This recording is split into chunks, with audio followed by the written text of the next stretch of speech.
Ay, caramba, thought Carlos, but just then he heard his mother calling him, and he smelled the aroma of fresh, warm cornmeal cakes cooking on the stove. Carlos ran across the hall to his brother's room and found a big hat on the closest shelf. He pulled it down over both ears and walked into the kitchen. Good morning, son. Sit down for breakfast, his mother said. But why are you wearing that big hat? Oh, the sun is so hot, I don't want to get in my eyes, Carlos said, and he ate only a few bites of his breakfast and hurried outside. Ay, caramba, pensó Carlos, pero entonces oyó a su mamá que lo estaban llamando y olió los pasteles frescos de harina de maíz cocinándose en el horno. Carlos corrió, cruzando el pasillo, y al cuarto de su hermano se encontró un sombrero grande y la repisa más alto del ropero. Se lo puso jalándoselo hacia abajo para cubrirse las orejas y entró a la cocina. Buenos días, hijo. Siéntate a desayunar, le dijo su mamá. Pero ¿por qué llevas puesto este sombrero tan grande? Hace tanto calor y no quiero que el sol me dé los ojos, dijo Carlos. Desayunó un poco y se apresuró a salir.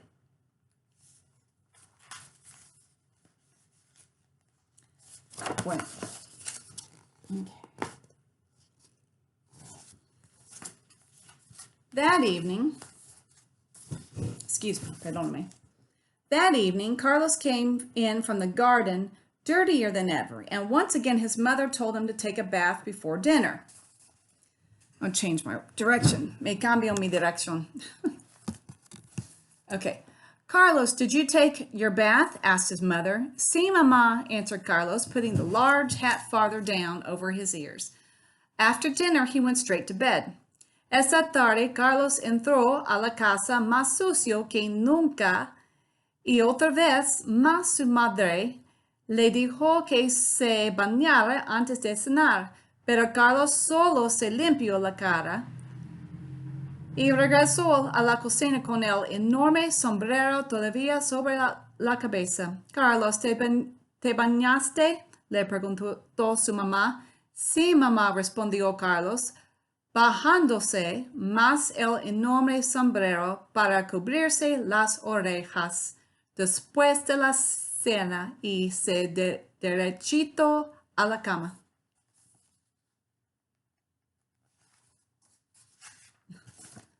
Ah, mira. ¿Qué es eso? Look at this.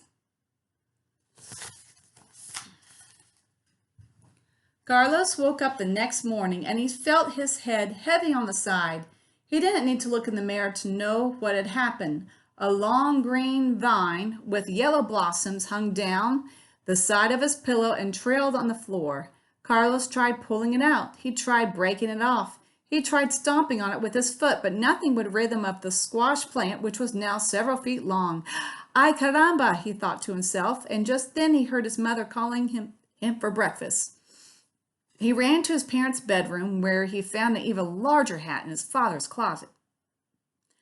Carlos se despertó un poco tarde la siguiente mañana y sintió que la cabeza le pesaba más de un lado.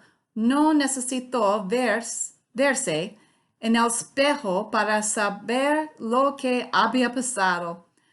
Una para largo y verde con flores amarillas colgaba al lado de su almohada hasta de piso. Carlos trató quitársele del odio. Trató de cortarlo, trató de pisotearla, pero no nada lo libraba de la planta de calabacita que ahora medió varios pies. Ay, caramba, pensó. Y en ese momento oyó a su mamá que lo llamaba a desayunar. Corrió a la recámara de sus padres, donde encontró un sombrero aún más grande y el ropero de su papá. Oh, pobrecito.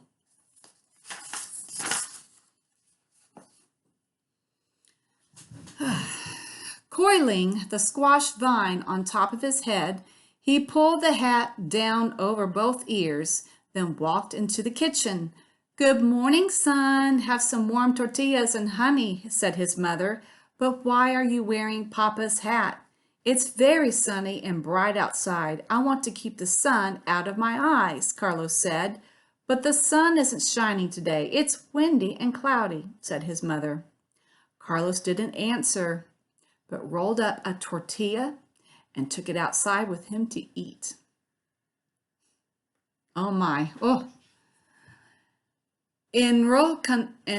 Okay, pero, oh, ¿has visto esto? You seen this?